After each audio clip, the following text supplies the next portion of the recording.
Friends எல்லாருக்கும் வணக்கம். நம்ம A1 நர்சரி கார்டனில் ஆர்டர் போட்ட பிளான்ட்ஸ் எவ்வளோ ஹெல்த்தியாக வந்திருக்கு பாருங்கள். நேற்று தான் டிஸ்பேச் பண்ணாங்க, ஒரே நாளையில் வந்து சேர்ந்துருச்சு. அவங்க அனுப்பும்போது எப்படி ஃப்ரெஷ்ஷாக இருந்ததோ வந்து சேரும்போது அவ்வளோ ஃப்ரெஷ்ஷாக வந்திருக்கு. ஆனால் ஒரு சில பூக்கள் மட்டும் கட்டாக இருக்குது. அது அந்த பார்சலில் வந்து அவங்க எடுத்துருக்குறாங்க. மற்றபடி செடி நல்லா ஹெல்த்தியாகவே இருக்குது. பாக்ஸ் அன்பாக்ஸ் பண்ணிவிட்டு உங்களுக்கு காட்டுறேன். செடியை ரீபார்ட் பண்ணியாச்சு. இப்போ எப்படி இருக்குது பாருங்கள். தனித்தனியாக பார்த்தீங்கன்னா நல்லா ஹெல்த்தி பிளான்ட்ஸாக இருக்கும். இது ஒரு ஆரஞ்சு கலர், இது ஒரு மதர் பிளான்ட்டு, பிங்க் கலர்,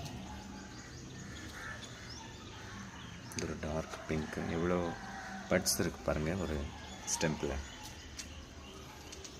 இது சோலேர் எல்லோ, இது ஒரு லாவெண்டர் கலர், பட்ஸ் நிறைய இருக்குது. இது ஒரு மதர் பிளான்ட்டு. அப்படியே நர்சரியில் வாங்கும்போது எப்படி இருக்குமோ அப்படியே இருக்குது பாருங்கள். எல்லாமே